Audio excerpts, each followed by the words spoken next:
Hello everyone, welcome back to my channel daily vibe. আশা করি তোমরা ভালো আছো, আমিও ভালো আছি। জিরের পোলাও বানাতে যা যা মশলা লাগবে সেগুলো হচ্ছে জিরে গুঁড়ো, ধনে গুঁড়ো, একটু আদা গ্রেট করা, একটু লঙ্কা, কাঁচা লঙ্কা, আর নুন, চিনি স্বাদ মতো, আর একটু সামান্য হলুদ গুঁড়ো, আর পরিমাণ মতো গরম মশলা।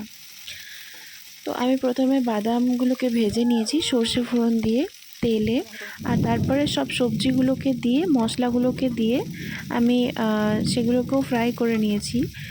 যাতে সবজিগুলো ভালো করে সেদ্ধ হয় তার জন্য সবজিগুলোকে ঢাকা দিয়ে দিয়ে আমি ফ্রাই করেছি ভালোভাবে। আর একটু জল যাতে আমি দিইনি, চিড়েটাতেও আমি জল ছড়িয়ে রেখেছিলাম 5 মিনিট ঢাকা দিয়ে, যাতে চিড়েটাও সেদ্ধ হতে বেশি টাইম না লাগে সেই জন্য।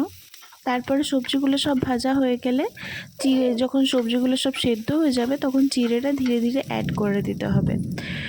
একসাথে সব অ্যামাউন্টটা অ্যাড না করে আমি একটু একটু করে সব চিড়েটা অ্যাড করে দিয়েছি, আর সাথে একটু অরিগ্যানো দিয়ে দিয়েছি যাতে একটু টেস্টটা বাড়ে। যেহেতু আমি এটা পেঁয়াজ দিয়ে চিড়ের পোলাও বানাচ্ছি, তাই আমি এখানে পেঁয়াজও অ্যাড করেছি আর অরিগ্যানো অ্যাড করেছি। যারা ভেজ চিড়ের পোলাও বানাবে তারা এই পেঁয়াজ আর অরিগ্যানোটা স্কিপ করে দিতে পারো। এখানে বলে রাখি, পুরো প্রসেসটাই আমরা গ্যাসের লো ফ্লেমে করব, আর চিড়েটা অ্যাড করে দেওয়ার পরে গ্যাসটাকে বন্ধ করে 15 সেকেন্ড কি 20 সেকেন্ড মতো আমরা পুরো প্রসেসটা ঢাকা দিয়ে রেখে দেবো, যাতে সব জিনিসটাই, সব ফ্লেভারটা সব জায়গায় ভালোভাবে মিক্স হয়ে যায়। আর তারপরে পুরো খাবারটাতে হাফ চামচ মতো একটু লেবুর রস মিলিয়ে দেবো, যাতে টেস্টটা আরও একটু ভালো হয়।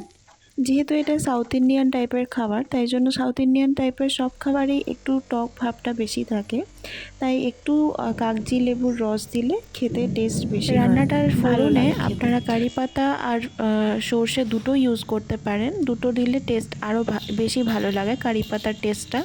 তো আমার কাছে যেহেতু কারি পাতা ছিল না, তাই জন্য আমি শুধু সর্ষেই দিয়েছি।